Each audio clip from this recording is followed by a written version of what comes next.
Welcome to the Morning Update. I'm Erin Roan. It looks like Labor has secured a majority government, the party retaining the Melbourne seat of Macnamara, giving it the 76 seats it needs to govern in its own right. The PM is set to finalise his new ministry later on today, with Cabinet to be sworn in tomorrow.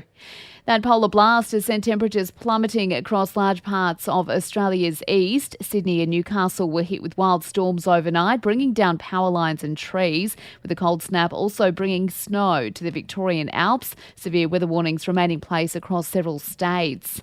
A man has been charged over the theft of a car in Adelaide with a 4-month-old baby in the back. The vehicle was found dumped about 2 hours after it was stolen, while the mother ran into a deli just before 8 yesterday morning. She was reunited with her baby boy, who was safely still in the car seat.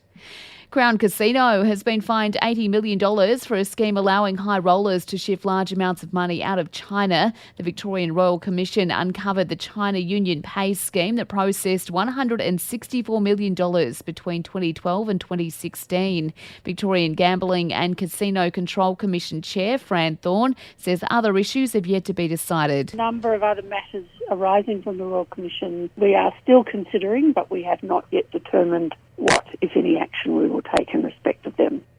Cruising is back after a 2-year pandemic pause. The first ship to arrive in Sydney since the ban was lifted will depart for Brisbane today. Cruise Lines International Association's Joel Katz says it will bring a much-needed cash injection for the industry. It's going to be a gradual restart, but with ships now back in Australian waters, I think we can be really optimistic about the future of cruising in this part of the world. Australia's always been one of the most passionate cruise markets, and there's a really strong contingent of loyal passengers who are ready to sail again. The World Health Organization says the monkeypox outbreak is unlikely to lead to a pandemic. More than 300 cases have been confirmed globally. The WHO is still trying to figure out if those who are asymptomatic can transmit the disease. Aussie physios have reported a spike in thumb injuries since the pandemic began as we get overzealous with our doom scrolling. Since COVID hit, we've doubled the amount of time we spend on our devices. And a man has been arrested after disguising himself as a woman in a wheelchair and smearing the Mona Lisa with cake. The protective glass meant the actual painting at the Louvre wasn't damaged. The 36-year-old has been placed in psychiatric care. To sport, and it's brought to you by Ladbrokes Mates Mode, the better way to chat, share and bet together. T's and C's apply. And remember, guys, gamble responsibly. Call 1-800-858-858.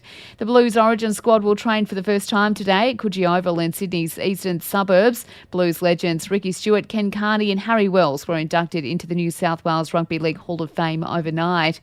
To AFL, and Essendon has ordered a full-scale review of operations after a shocking first half of the 2022 season. The Bombers sit 16th on the ladder with just 2 wins. And in tennis, full seed Stefanos Tsitsipas has been knocked out of the French Open. For even more sports news, make sure you check out the Sports Update. You'll find it wherever you're listening to this show. In entertainment news, Eurovision winners Kalush Orchestra have auctioned off their trophy to raise money for the Ukrainian army. The large crystal microphone went under the hammer on Facebook, raising $900,000.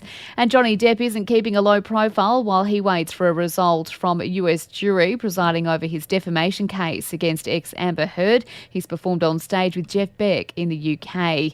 And that's the latest from the Nova Podcasts team. We'll see you later on for another episode of The Update.